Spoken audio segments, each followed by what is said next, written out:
Chapter 24, The Rat's Quest. Miggery Sow creaked open the dungeon door. A horrendous stench greeted her. This book has lots of smells. But Mig's sense of smell was as bad as her hearing, and after living with the pigs, she had developed a formidable tolerance for stink. Mig carefully carried a tray of food down the steep staircase. The stairway was darker than dark, too dark to see as she was holding the tray upright, too dark to see anything. The tray, the steps, or even the pig nose in front of her face. Gore, Mig said, she's the princess. And now I have to carry the sloppy, gloppy, stinky stew down in the damp, dark, dingy. She blinked in the dark. A person could get lost forever down. Mig stopped. She was lost. Gregory, the jailer, sat in his small circle of light. He looked up at the tray of gruel as it headed toward him with Mig behind it. Din din, called Mig. Slop, Gregory corrected her. Miggery stopped. No, don't stop, Gregory said. I said slop. He waved the girl over and she brought him his meal. How am I supposed to eat this swill? He demanded. He looked at the bowl in disgust and flung it away. Gore, stop that, Mig yelled. I don't have to be putting up with all this. I serve the princess. Ha! Right, said Gregory. You serve the princess. That's a bit of laughing, isn't it? I do, Mig insisted. I bring her tea and... Well, I don't want to hear it, Gregory said, cutting her off. Had me own little princess once, and now I don't. Gore, you had a princess? Yeah, Gregory answered wistfully. Every dad's got a princess. Till he stops being a dad, of course. Gregory turned from her and looked into the shadows. Oh, said Mig. Well, I got a real one.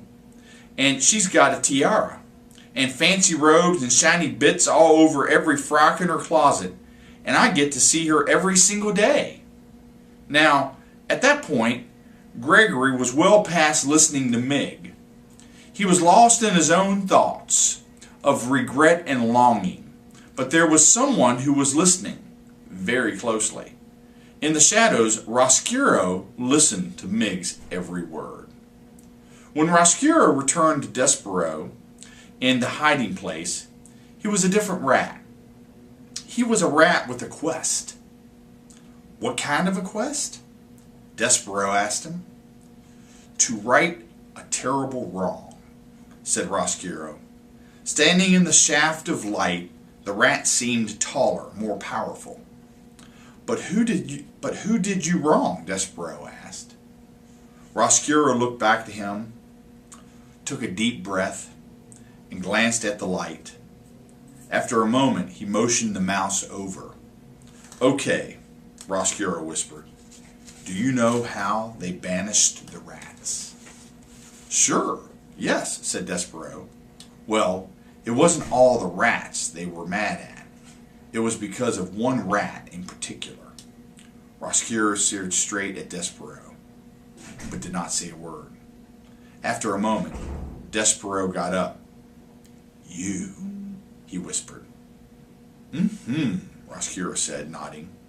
If I could just tell her I'm sorry, that I'm really sorry, and that I didn't mean for any of this to happen, if she could just hear me say it, hear my voice, she would know how much I meant it.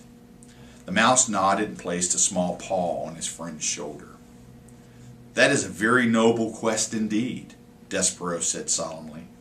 So in a chink of a dungeon wall, under a precious light, a rat and a mouse planned a quest. It was fortunate for them that Miggery Sow still could not see when she returned up the dark staircase. It was good luck indeed that she could not see the steps or the pig nose in front of her face, or most especially the tray of slop. Because on the tray, barely hidden under a napkin, a rat face peeked out of the shadows.